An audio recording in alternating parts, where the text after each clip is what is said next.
Dudwa. I live here in Panaeva, but I hail from Oahu Alua. Um, but my grandmother.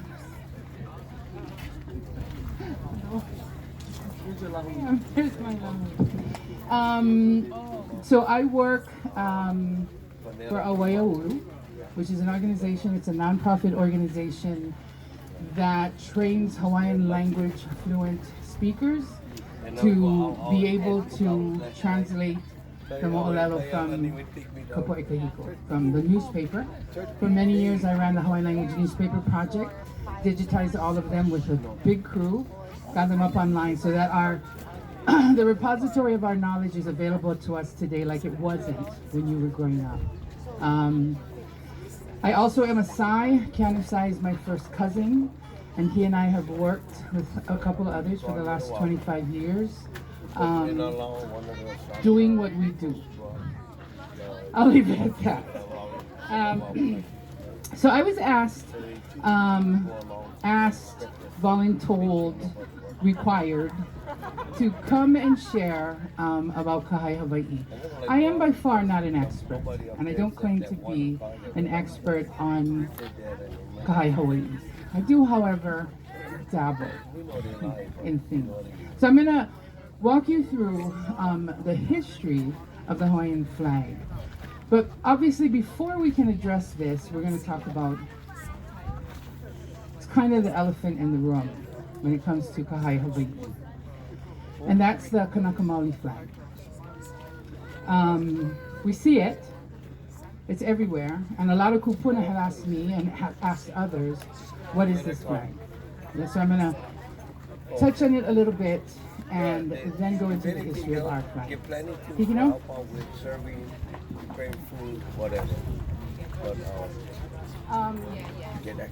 So there's an article in the Star Bulletin, the Advertiser, in 2001, of an interview with a man, Gene Sonora Simeona, where he tells the story of the creation of the Kanaka Maoli flag. He says that on January 17, 1993, while he was at the Onipa'a ceremonies at Iolani Palace, he sat next to a man who said he was the great-great-great-grandson of Lord George Paulette. We know who Lord George Paulette is? In 1843, he came, he took Hawaii under siege, held hostage for 5 months, lowered the Hawaiian flag and raised the British flag. For 5 months, Hawaii was an occupied country. He says that then Lord Admiral Thomas came in July of 1843, and on July 31st, there was a grand ceremony in a park that became known as Thomas Square, where they took down the British flag and raised the Hawaiian flag. According to what this story is, they raised the wrong flag. They raised the one we know today. Where is our flag? On the mountain. Right. One right here. Hanging on the wall. Behind you, behind there. See that flag? That's the flag. Or this flag. See, they're all over the place. So he said that they raised this flag and this was the wrong flag. The wrong flag? After all these years. Well, I'm going to tell you a story. Okay, I'm ready. going to tell you a story. So Eugene is a friend of mine. He's a good man, and he intended well. Honestly, Keanu and I bumped into him in Office Max about 98 or something like that. And he was all excited, and he showed us all his papers for all this new flag he found, and he's telling us the story that this is not our real flag, and he's found the real flag. And we both went, no, stop, no. Anyway, next thing you know, there were t-shirts, there were flags, and it was everywhere. But I think that the kind of quick embrace of this flag speaks to how little we know of our own history. Yeah, it speaks to a disconnect that we have with what is our real identity and what our history is. Because for a lot of people, that history is shameful, that history is not proud, that history is something you wanted to walk away from. So, here we are today. There's a lot more information, as you can see in all these days being here. The Hawaiian language newspapers are up online. Access to material that had never been accessible before is now available at your fingertips. And it's a new generation. The generation today is informed, they have access, and they are active, right? So it's a new time. So here I am talking to you, okay? So that's that flag. So I'm going to go back now to the beginning of the Hawaiian flag. In 1794, Kamehameha united all of Hawaii Island under one rule, right? It was his now. He was the sole ruler of this island, right? And in 1794, he had a lot of conversations and negotiations with a man named Captain Vancouver, who was a British captain. Captain Vancouver had the authority to make treaties with wherever he went. And so he and Kamehameha became good friends.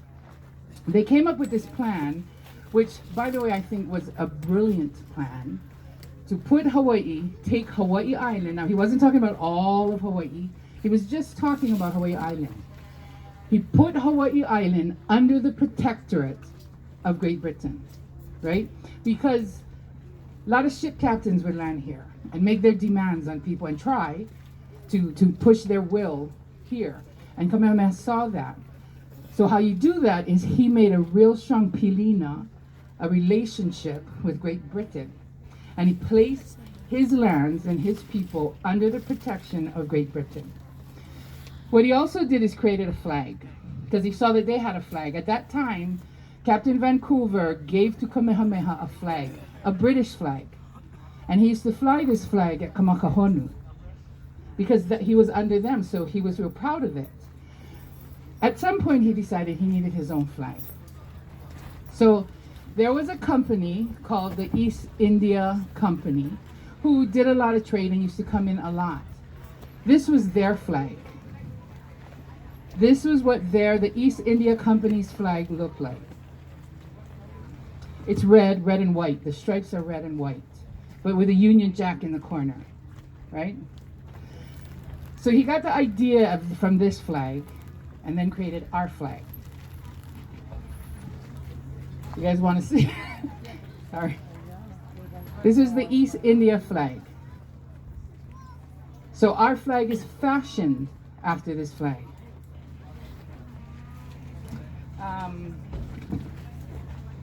Give me the top one. In 1816, Kamehameha sent a ship. He got a hold of a ship. He renamed it the Ka'ahumanu. Captain Adams was the captain, and he filled it with sandalwood and sent it down to Canton to do some trading. He thought he could fly his flag, China would recognize it, and he wouldn't need to pay duties to do his trading. Well, it didn't work. He actually ended up losing about $3,000 in the whole exchange. But then he realized the importance of the flag. Your flag needs to be recognized, right? You can't just pop up any flag and that it'll work. In 18... Who did that? Which? That pop up the flag in China. Oh, well, Kamehameha had it flown on the Ka'ahumanu when the Ka'ahumanu went down to Canton, hoping that they wouldn't need to pay duties right there, but it didn't work. They had to pay duties, and actually I was at a loss for all their cargo. This is a picture done in 1817 of the ship, the Ka'ahumanu, and you can see two things. You can see the two flags. This flag on the top, this is the royal flag. This is the royal flag.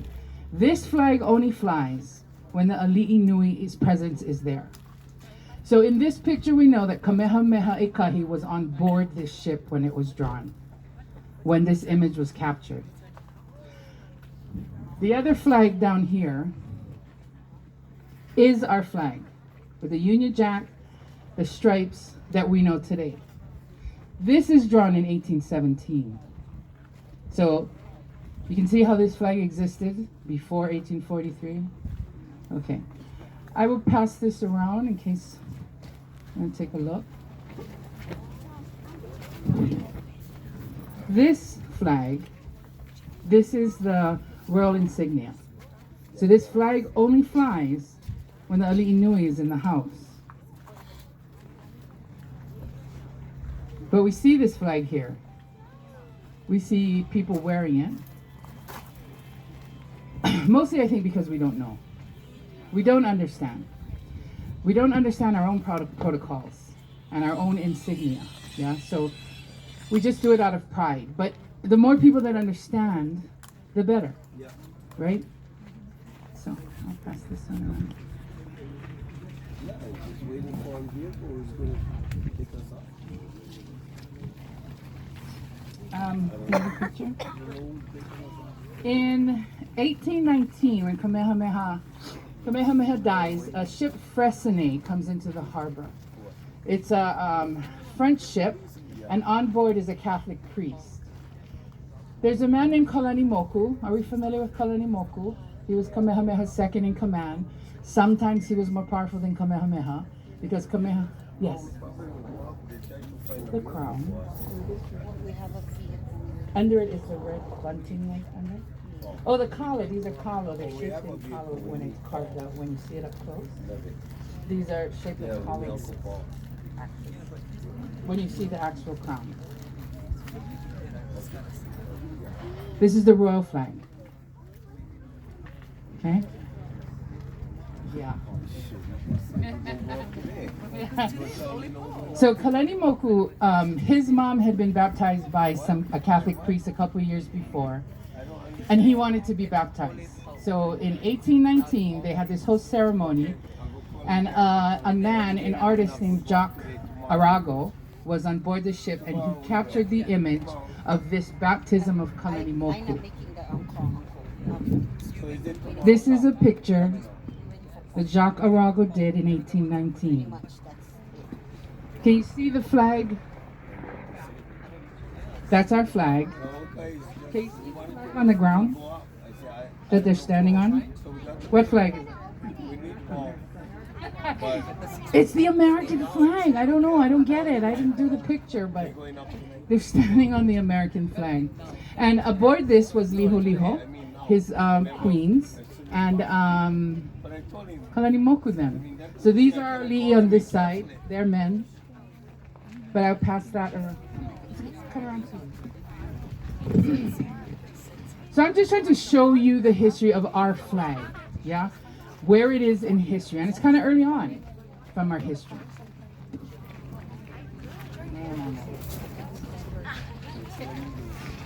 Okay, so the flag exists. Kamehameha dies. Kamehameha II, Liho Liho, becomes king. He is, under his reign, they were trying to figure out what was the arrangement with Hawaii as a protectorate under Great Britain. So Kamehameha II, Liho Liho, gets on a ship and he goes to Great Britain to have a meeting with King George for them to figure out what this means, Hawaii as a protectorate of Great Britain. He ends up dying, as most of us know. In Great Britain, he and his wife and another man passes away. And in 1824 he dies. 1825, Kauikeori becomes king. He's known as Kamehameha Ekolu, and now he is the king. Under Kamehameha's reign in 1839, they do a Declaration of Rights for our people to protect the rights of people. In 1840, they do a constitution. They create a constitutional monarchy. Now, it takes place here. I know there's a lot of people who talk about the westernization and colonization. But here, our king, he had the absolute rule. He could say today, papayas are kapu. You eat it, you die. Tomorrow, not so much. Right? You can eat. He had absolute authority. His word was law. He took his power, his mana, and he put it into a constitution. He put it into a constitution that had to be verified or agreed upon by a legislature, a house of nobles, and the king and premier. So no longer could gunboat diplomacy come and take our country in a snap. You needed this body. He put the mana into the laws, right? And that's what he did in 1840. So 1842, he's still trying to figure out how to build his country, how to secure his country, how to secure the independence of his country. So in 1842, he devises a plan. He figures he's going to get some people, make them go out and get the other countries to recognize Hawaii's independence. So in July of 1842, he sends Timoteo Ha'alilio, William Richards, and another man from Great Britain. His name was Lord George Simpson. The three of them, George Simpson was traveling. Ha'alilio and Richards leave from Lahaina. And there's a story of them. This is kind of secretive. It was secretive because at the time there was a man named Charlton who was making all kind of pilikia with the lands and arguing with Great Britain that the subjects were being treated unfairly. So this was happening under the cloak of darkness and secrecy. We still have those. Like Antipolis said, that's still happening today. But there's a story of all the seals and letters of authority that they were taking. Derek P. Judd would go below Pohukaina, you know, the burial mound at Iolani Palace. He would go below Pohukaina, go onto Ka'ahumanu's crypt, onto her coffin, by lamplight, and write all these letters out for these men who would be going on this journey. I mean, that's how much planning went into doing this. So they take off, Timoteo Ha'alilio and William Richards. They leave Hawaii on a ship. They land in Mexico. They hire a guy named Juan, swear to God. Him and his 3 donkeys. The donkeys load the ukana and they travel by foot over foothills. Long time. It seems when you read of their travels, it's treacherous, it's cold, it's hot, it's in civil war. Mexico's having civil war and they're walking through it. They make their way through to get on a ship on the other side to get over to New York. Then they get over to Washington, D.C. They meet with Daniel Webster, who is a Secretary of State of the United States. They have a meeting with them. There's some negotiations. It goes back and forth, a couple of days, maybe a week. Finally, the United States answer is, we will recognize you. But what do you think? What's Great Britain and France say? So now these 2 men, you have to gather their belongings, get on a ship, get over to London. So they go over to London, and while they're there, one of the things that Ha'alilio does,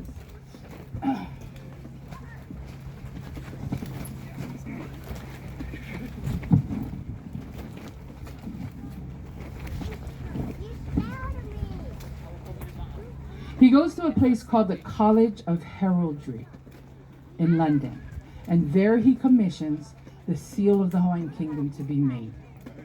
The seal that we know today that's on the gates of Iolani Palace with Kame'emoku and Kamanava, that was commissioned by Ha'alilio in 1843 on his quest to seek recognition of Hawaiian independence. As it would happen, don't tell anybody. But my son was there just yesterday. My son is with the Hawaii Youth Abroad program, and they're going 2 weeks in England and Italy. And just yesterday, he was in the College of Heraldry. So he snuck this picture from me. Don't tell anybody. But this picture is a book. And in the book, it has the orders that Ha'alilio ordered. Exactly how he wanted it. What are the specs of the thing. This was the first draft of the first seal that they made. And then he came back. He didn't like it so much. They did it again. And we eventually end up with the one that we know today. But this has all the pala in a book. Our history is sitting in a book. I'm going to go get it. I'm going there next year. But I'll pass this around so you can take a look. The 2 on the seal. Yeah, that's Kamanava and Kame'emoku. Kamehameha's 2 advisor uncles. Yeah. Yeah, that's them on the seal. Yeah. But there, one more I want to say, Auntie, before. You see what he did on the seal? If you see real close, can you see the design? That's our flag, right? This is in 1843. When Ha'alilio was having our seal made, it was our flag, that flag, that's on our seal. This is pre-Paulette coming. This is pre-Thomas raising the wrong flag. Okay? Yeah. Okay.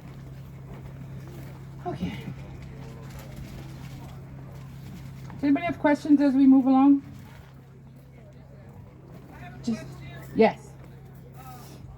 Are we supposed to already figure out what the Hawaiian flag is, or you're getting us to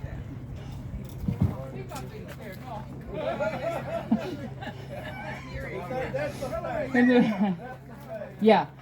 This is our flag. That's our flag. That with the Union Jack. Yeah. That's our flag. That's the royal flag. Yeah. Okay, stop. Can we now? Yeah, Santa.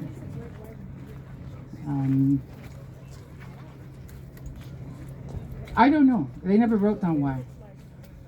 Kind of seems like the three countries with the powerful countries in the world at the time was Great Britain, France, and the United States. I think he tried to fashion ours similar to those three. Yeah. Because I don't know why it's red, white, and blue. But I'm not the expert on the flag. Baron Ching, if you ever get to hear Baron Ching, he knows all about the Hawaiian flag and its history. Yeah. So, okay. So here we are. Ha'alilio commissions it. Ha'alilio was on his journey, him and Richards. And in February of 1843, February 25th, Lord George Paulet lands in Hawaii. He makes his demands on the Hawaiian king and is unsatisfied, so he takes Hawaii. He lowers the Hawaiian flag, raises the British flag, and some stories say he burned all the Hawaiian flags at that time. I'm not sure. I don't know. But at that time that this happened, Ha'alilio is still on his journey, right? He's seeking recognition of our independence. In March, a series of letters get written from Hawaii to Ha'alilio. One from John Papa'i'i, one from, two actually, from Matao Kekuanao'a, one from Jarrett P. Judd, all of them imploring him to complete his mission. Because our king's, the power, his mana has been removed. He has no control over his people and his land. Matao Kekuanao'a says to Ha'alilio, even if you die in fulfilling your mission, it is good to die for your country, for God and country. So if that man didn't have enough pressure already, now he got more pressure.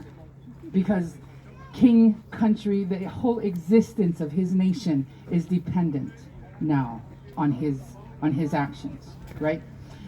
So we know the letters were written in March. It's hard to tell when Ha'alilio actually saw the letters. But in June, Ha'alilio was in France. He's already gotten Great Britain's consent that they will recognize Hawaiian independence. Now he's in France and he's negotiating in France. On June 1st, 1843, Ha'alilio reads in a French newspaper, Le Globe, over breakfast about the takeover of his country and that his flag has been taken down and the British flag flies over his country. He's livid. He writes a letter to the editor of that newspaper and he says, "You are mistaken.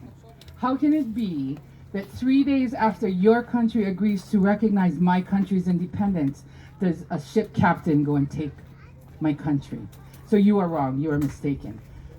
But Ha'alilio immediately leaves France and he goes back to Great Britain, meets the appropriate people. And so even far away from home, even when he wasn't here, he was a part of solving La Ho'iho'ia, even far away from home. Yeah. So then he comes, Lord Thomas comes to Hawaii, had to talk story with Kauike'oli.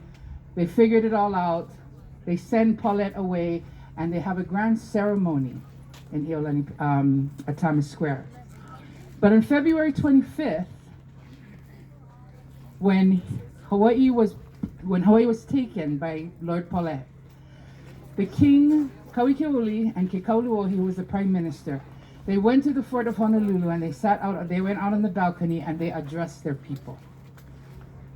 And they said to their people, "We have been wronged through no fault of my own. and I have given away our sovereignty. He says in the newspaper, imagine what that was like, right? You are in charge of the country and the nation that your father built through wars. Your father stopped the warring because of his strength. And he gave this a peaceful nation. And here now you are a constitutional monarchy. And you have to face your people and say, hard. That's why on July 31st, when Thomas comes back and all is righted and the Hawaiian flag is raised once again, at a ceremony in Thomas Square, then they go over to Kauai Ha'o Church. At Kauai Ha'o Church, he addresses his people and he says, Uamau kea o ka aina I ka pono. So that saying, it's not a light saying. It has deep history for us. When we hear that saying and we see it on our seal, it's more than just a passing cool thing or a good beat to a song. No offense about good beats to songs. But it should mean something more to us. Yeah? And that the flag that Ha'alilio was fighting for was this flag. Ha'alilio never makes it home. He is one of our greatest heroes. He died serving his country. He got muddy all along the way, and as he made it back, in the Massachusetts General Hospital, he was diagnosed with a fatal disease. The doctors there said to him, stay here for a year so that you can heal and get better. And he says, no, get me on that ship. I need to see my home. I need to smell my home. I need to be back home. But he died a week after the ship takes off. In the newspapers, there's a lot of kanikau and lament because a lot of wishes and dreams were put on this man and what he would bring back for our country. Yeah? Lots of hopes for this man. But this man was fighting for that flag. This man died for that flag. Yeah. At the time, in 1843, when this was all happening, there was a thing called the Chief's Children's School. You're familiar with it, right? It was a school set up to teach those who could be king or queen. To teach them English, reading, writing, politics, geography, right? It was to teach them to take their place when the time came, if their time came. So at the time of July 31st, 1843, when Thomas takes down the British flag and raises the Hawaiian flag, the children of the Chief's Children's School are standing there and witnessing this. Lot Kamehameha, who would become Kamehameha V, he was 12 years old. Pauahi, Princess Pauahi, she was 11. Alexander Liholiho, who would become Kamehameha IV, he was 9 years old. Lunalilo, who would be the first elected monarch, he was 8 years old. He was also the mother of Kekauluohi, who at that time was the Kuhina Nui of the country. And Liliu Kalakaua was 6, and Liliu Kalani was 4. They witnessed this. They saw their country taken. And then they saw justice prevail. And they saw their flag raised again. Right? In 1865, when there was a celebration, because for years on, 2 holidays came out of that year, 1843. La Ho'iho'ia and La Ku'oko'a, right? Hawaiian Restoration Day and Hawaiian Independence Day. Those 2 holidays went in the books, and for years Hawaiians celebrated great celebrations all over the islands. Everybody would have competitions in the newspapers about who had the best luau, who had the best horse race, who had the longest oli. I mean, you know, everything. Everything was to be the best on that day of celebration. But in 1865, Lunalilo, who was not king yet, and David Kalakaua were both asked to give speeches in Kauai Ha'o Church about La Ho'ihoia. In the newspaper, I'm going to share with you. In the Ku'okua newspaper, August 5th, 1865. This is Lot's account of that day of La Ho'ihoia. He says, ladies and gentlemen, this is the day we commemorate the return of the Hawaiian flag by Admiral Thomas. 22 years have passed since that officer arrived at these shores, restoring the flag to our king and the nation. Our hearts were filled with joy on that day that is forever remembered. And many tears were shed, not from sadness, but from joy. How very different from the previous February 25th. I recall what I saw as I stood on the grounds of the old fort with our current king and his younger brothers, now deceased. We witnessed our flag being brought down. On that day, these islands were surrendered to the Crown of Great Britain. And on that day, the Flying Star flag of Albion waved victoriously over these islands. Many here probably heard the short speech King Kamehameha III gave regarding that event. Attention, nobles, people, and subjects from my ancestors' time, as well as those of foreign lands. Pay heed, all of you, I say to you all, that I am in distress as a result of predicaments into which I have been drawn without cause. Therefore I have surrendered the sovereignty of our land, and so you should all heed that. However, my reign over all of you, my people, and your rights will continue, because I am hopeful that the sovereignty of the land will yet be restored, if my actions are just. So then he goes on to explain the ending, but it's powerful, yeah? This information was not available to us when you were growing up, when I was growing up. We didn't have access to know our history. We had to rely on history books that were written by others. But here is our story. They exist for us today.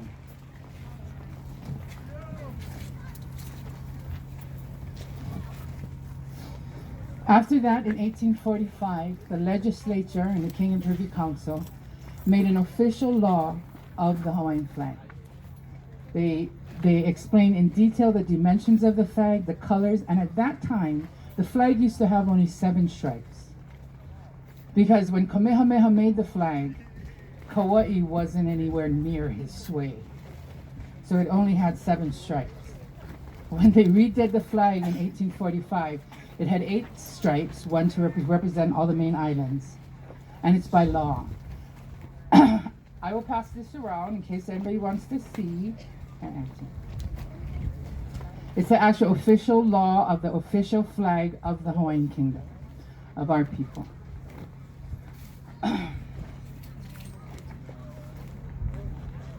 Okay, so now I'm going to sit and talk story with you guys.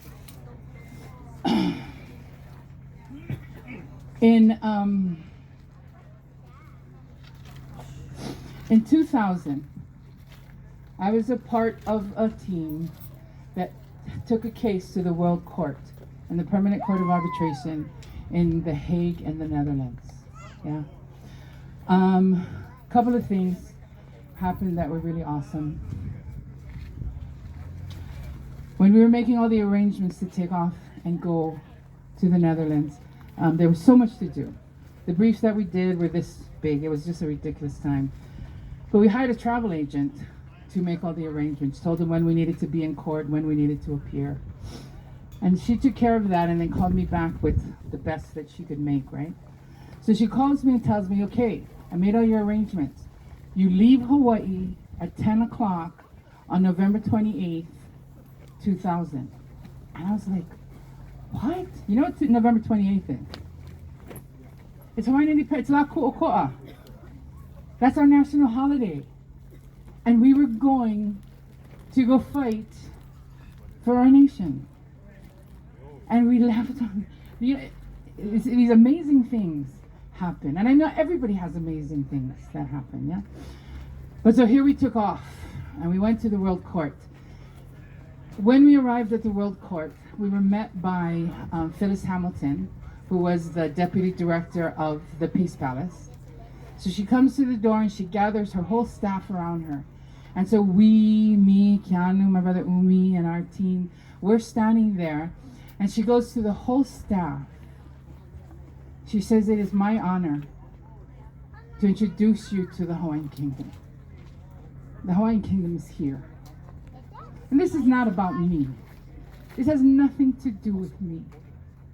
This has to do with us. That everything that they fought for, that Kamehameha built, that Liho, that Kauikeoli, that Lat Kamehameha, that Alexander, that Lunalilo, the Kalakaua, Liliuokalani, and all of them did. That moment was so amazing. I had the privilege and the honor to represent our country on the world stage. It was amazing. So when we went to, 3 days we were in court. When we came back, we had a meeting with this ambassador in Belgium, and we were working our way back. We had a evening affair, I don't know what you call this, poo-poos and things for them. So we were rushing back because we were kind of late. When we pulled up to our hotel where we were hosting this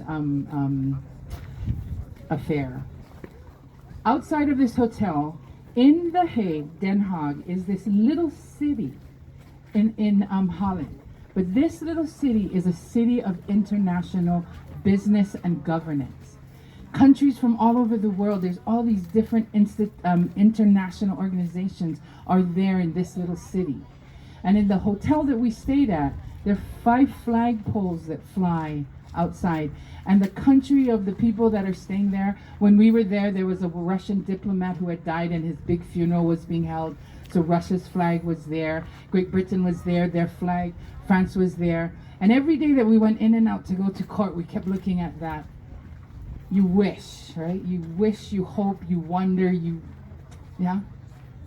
So here we are, we're coming back from this meeting, and we had a bunch of Hawaiians went, a group of Hawaiians went. And while we were gone, they were very busy. Because when we pulled in a taxi to this hotel, our flag, they had removed the American flag and put our flag up with Great Britain and France and Germany, and it was an amazing moment indeed. So when I see that flag, I don't see westernization and colonization and indoctrination. I see a purposeful strategic moves by our ali'i. I see their hard work, their blood, their sweat, and their real hard work to build something out of nothing. Yeah? In 1843, on November 28th, when Hawaii received recognition of Hawaiian independence, we were the first non-European. Do you understand what that means? We are the first non-white, brown people in all the world ever to receive equal recognition with all those other nations in the world. That's what our kings did for us. And that's what that flag represents for us. So that's what I see when I see this flag. And I'm not kupuna yet. Although I have 60 maupuna, so they will argue with me. I fight it all the time. But when I raise my kids and my grandkids, and they have those cool surfer shorts that made out of Hawaiian flag design, right? Not in my house. Because you don't get to sit on my flag. That is a sign of disrespect that I can't handle. Yeah? A couple of times we've been at canoe races when my kids were paddling canoe, and I have